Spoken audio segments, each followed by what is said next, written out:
right, welcome into episode number 45 of Tunesday Tuesday with yours truly, Boston Chris. Here on the Boston Chris Show, we have a special guest again for part two of our two-part live series here on Tuesday night. Our guest tonight is going to be Miss Celeste Marie Wilson, who you were just listening to in our intro song, Singing Up There Singing. We'll be chatting with her very, very soon. I do want to let everybody know that going forward, we are going to be live twice every single Tuesday, 6 p.m. and 8 p.m. Central Standard Time. We will have a special guest for each time slot, hopefully going forward, and I hope you guys will follow along with everything we have going on. You can follow at the Boston Chris Show, whichever platform you want to follow on, whichever one you love the most. But guys, we're going to get right into it without any further ado with the one and only Celeste Marie Wilson right here on Tunesday Tuesday. Let's do that right now. Celeste, how are you? Good, how are you? I'm doing very well. It's so good to have you here. It's good to be on here. So let's start with where you're from. I know that you're kind of from my backyard. You're in East Texas, right? Yeah, Montgomery, Texas. Montgomery. Where's Montgomery?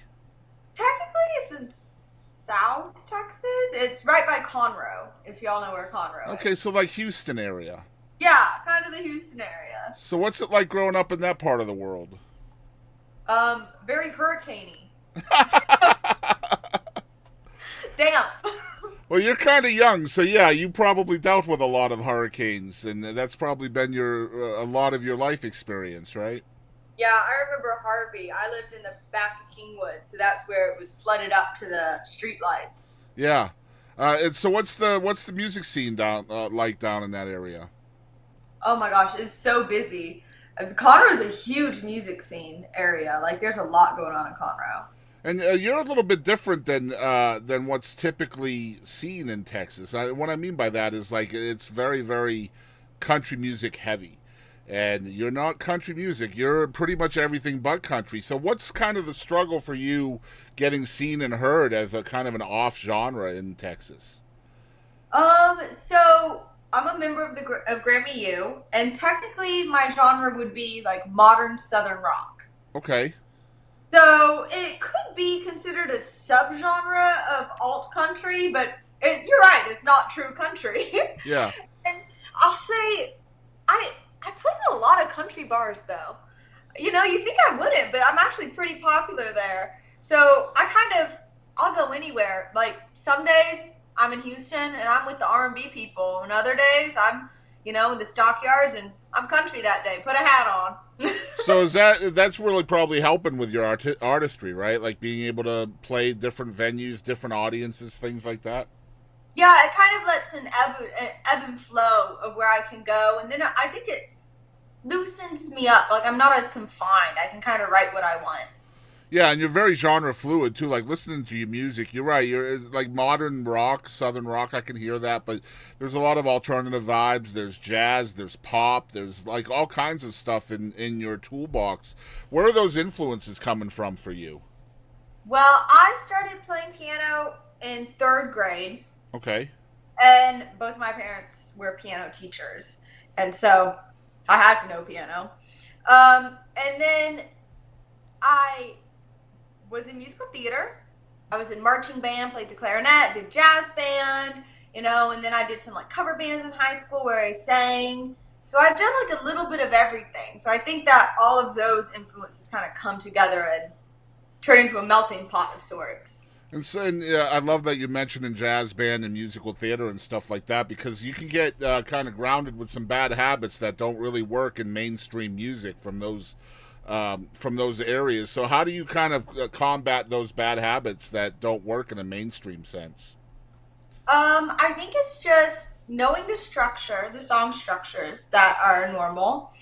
And once you really know them, you know when you're allowed to break them and bring in elements of those other genres. So I did a lot of kind of like that mainstream pop studying to understand like how things should be structured, how they should go. And then I'm like, I'm not a 3 chords and the truth girl. I'm kind of more of like a 17 chords and a prayer girl, I love that. So how, like, how is songwriting kind of getting into your life? Because like it's one thing to be a musician, but quite another to start writing songs. So what inspired that? Well, I was more of a writer first. So I was a published poet at 18. Wow. Okay. Um, and I went up to New York because I was talking to some publishers for my YA novel. The writers went on strike. It was a whole ordeal. My contract fell through. And I had written a song and I was working on getting it produced, but I didn't really think it was anything, you know? Like when you write your first song, you're like, this is a thing, I'm trying. Yeah. I absolutely fell in love with it. I didn't know, like, because it's such a cool medium of storytelling where instead of having 100,000 words, let's say, or 70,000 words is more realistic for like a Yeah. YA novel, you got 200. Yeah. And you have to convey all those feelings that you had in that whole novel in like 200 words. And it's so much more, not that novels don't have meaning, they have lots of meaning, but I think it's so much more meaningful each word because like every single thing you say has to have a purpose. Yeah. At least that's the way I write.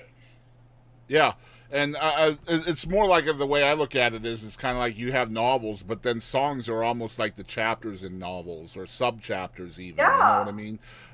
Kind of like a snippet of that entire story, and that's where like concept albums can come from, right? That like the whole album is the novel, so to speak. Um, but your songwriting is getting some notice. You did well at the Texas State Songwriters Championship. That had to be surreal for you, right? Yeah, that was a really weird experience because I signed up to go to do it last minute, and I don't live near Fort Worth, so that was a weird thing to sign up to do last minute. Yeah. I got off work. I was working at a coffee shop at the time. Um, I went straight up there after work, you know, in my work clothes, changed in like a HEB bathroom. I like just went in with my dress and went in and changed. Went in, thought I wasn't even going to get through the first round. Got through the first round. I was like, okay, well, that's a fluke. Because everybody there was like country. Yeah. I wasn't. And they made it very clear that they really liked country.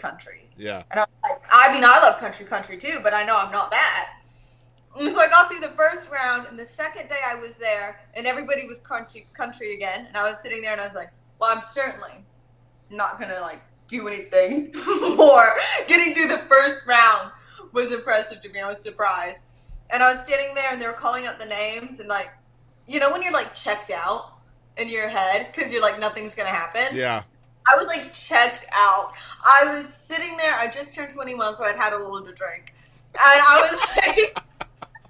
was like standing there like looking at the ceiling, looking around at all the people and what they were wearing. Like I was not like, they had to call my name and it took me like a couple seconds to be like, oh wait, that's me.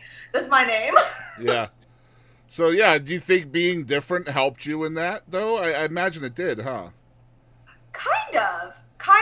It was kind of a mixed bag because it's like there were some people who really liked me because I was different, and there were some people who really didn't. Probably. Yeah.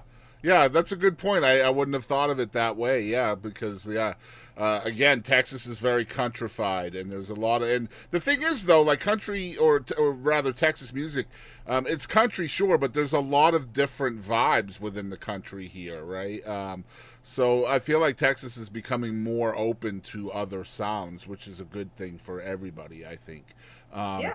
So how do you go from somebody who is, you know, new in music, kind of learning and maybe, you know, becoming a songwriter, and then going from that to actually publishing music, recording it, engineering it?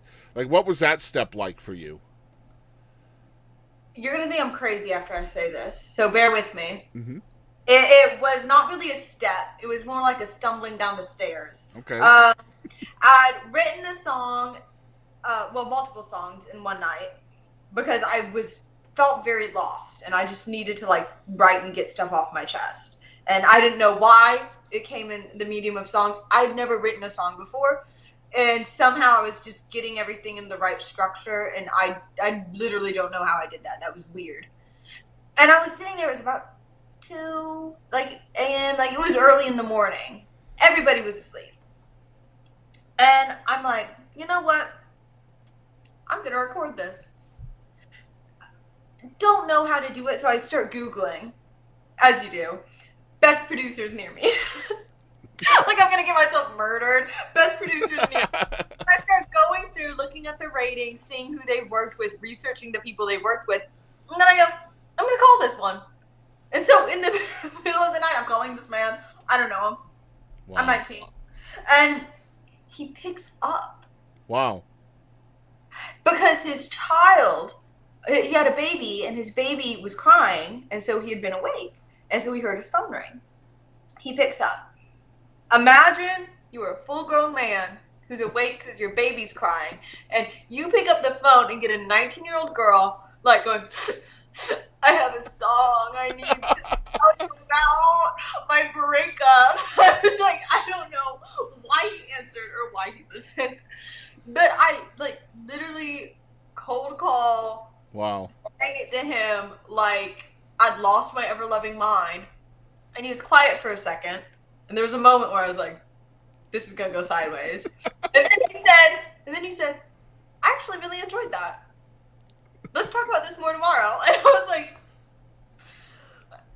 yeah, so whatever that was, like in the span of 8 hours of deciding that I was gonna do it, I managed to get it all like, So you're basically either going to get a song or a restraining order out of that, right? yeah, I think so.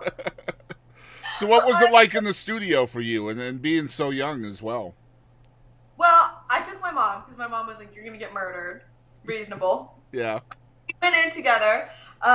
Josh David Walker is like the nicest man ever. He's my producer. He is an absolute angel. And he seemed just as like kind of like freaked out. Like, okay, this is happening. Like, and I will say like it took me like the first time I got behind a mic, it was weird. It's so different than performing live. You know, like there's no one to bounce off of. But then I like started to figure it out, and then like it became really fun. It was like acting in the studio basically. So what kinds of places are you playing out now? And like how far are you getting out? I do a lot of like ticketed events, all the way up to North Texas is where I was this weekend in Sanger, Texas, at the Old Bolivar Music Festival, and then I was down in Galveston, so all of Texas, and I'm starting to think about going over and gigging in Louisiana as well.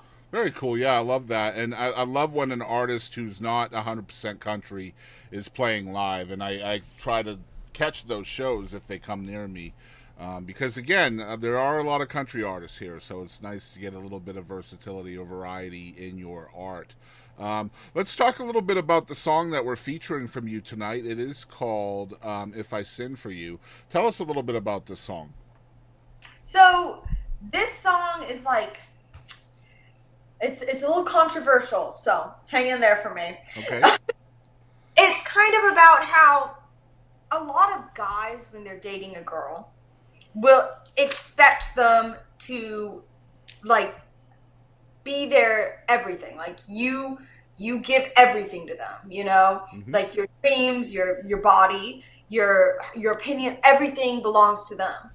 And the truth is like half of these guys, I mean, of course there are guys who care about you and it's romantic and lovely, but a lot of them kind of don't.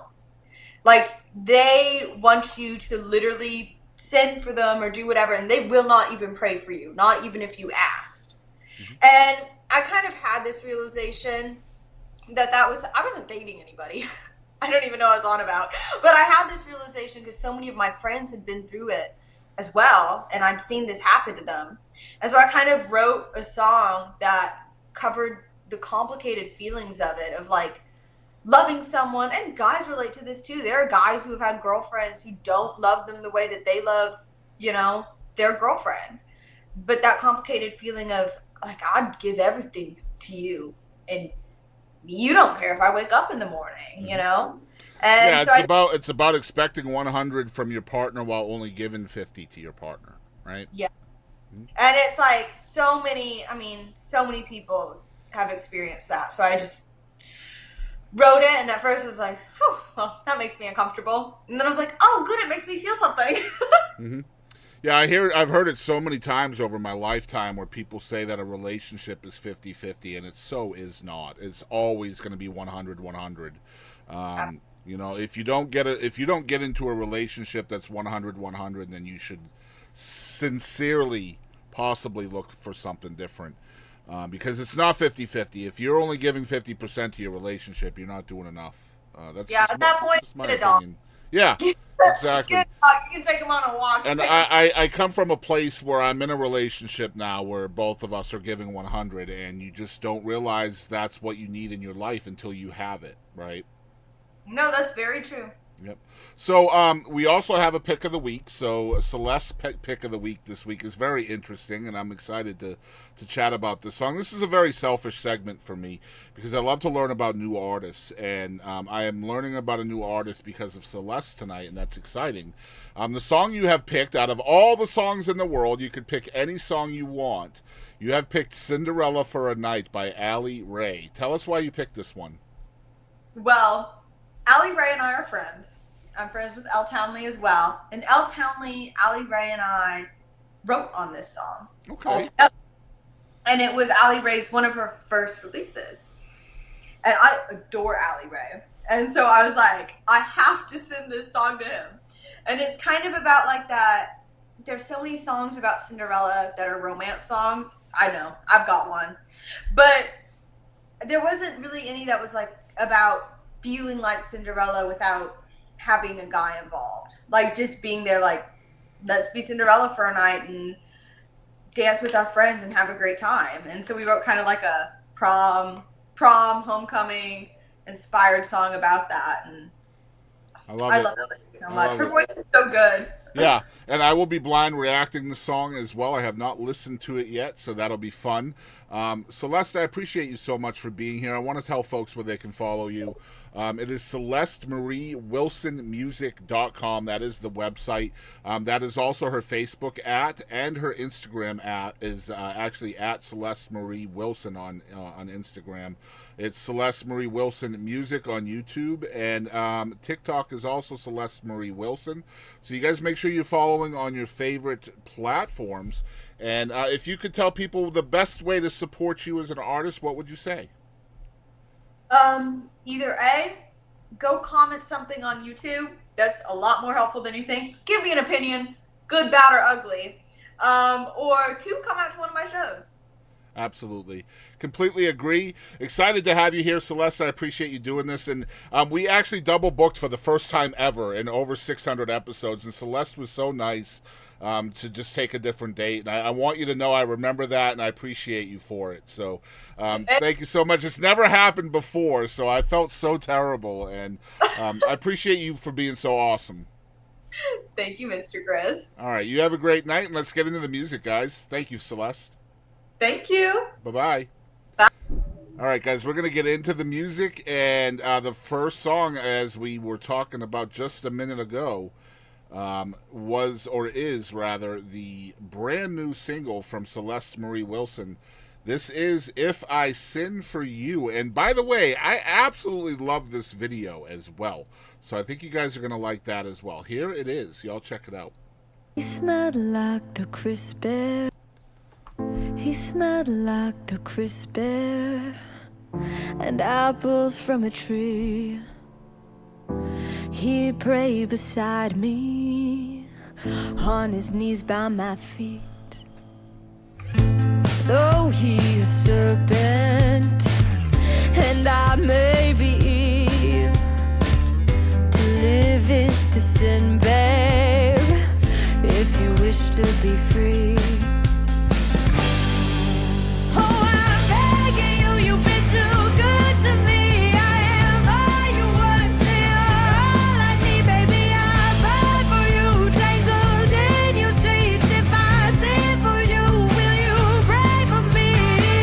If I sin for you.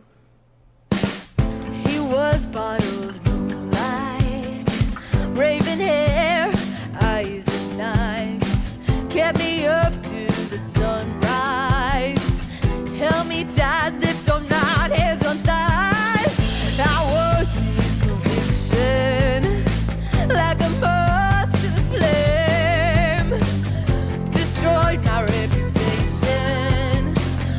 lost my shame, take the blame, play the game.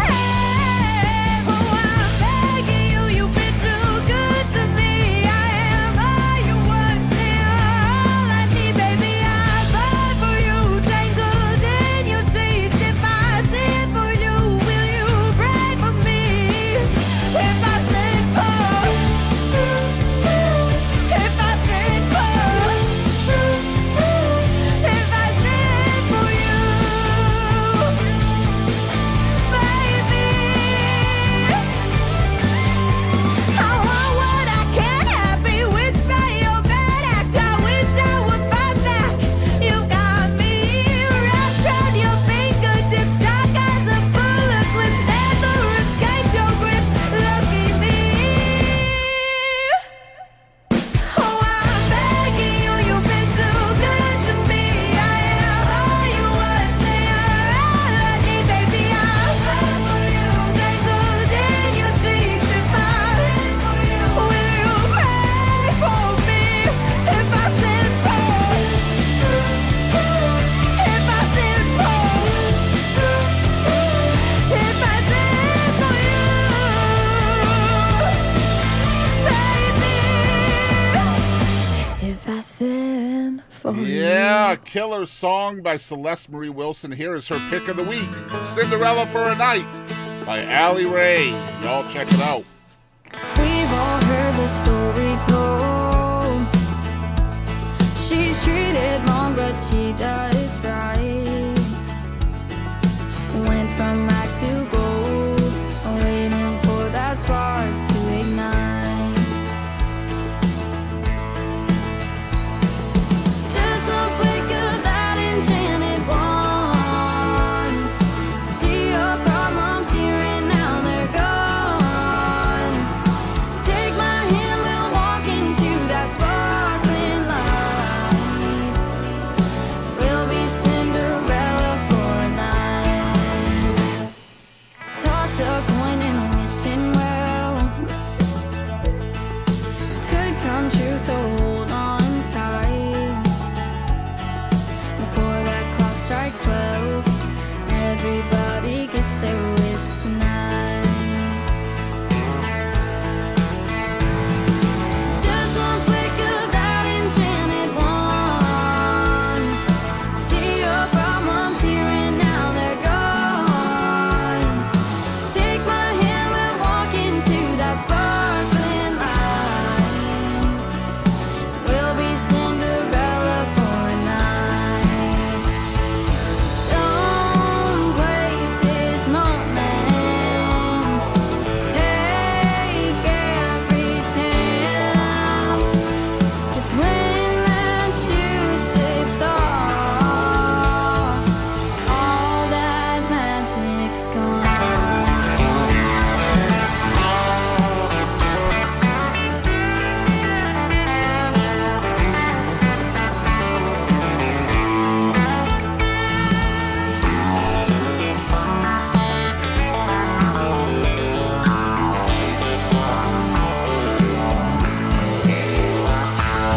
Just one flick of that enchanted wand. See your problems here and now, they're gone. Take my hand, we'll walk into that sparkling light. Let's be Cinderella for a night. Just one flick of that enchanted wand. See your problems here and now, they're gone. Take my hand, we'll walk into that sparkling light. Let's be Cinderella for a night. All right, what a great song from Allie Ray, Cinderella for a Night. Thank you so much to Celeste for that pick of the week, and thank you once again for Celeste for coming on the show tonight. Thank you guys for tuning in wherever you are, whether you're watching live or in the future. Make sure you guys are following along. We are at the Boston Chris Show on every single platform. Again, thanks for tuning in. This was episode number 45, featuring Celeste Marie Wilson, and next week we will be chatting with Corey Dotson and another band called Blank Page. That's 46 and 47 coming next Tuesday. Appreciate y'all watching, and I'll catch y'all down the road.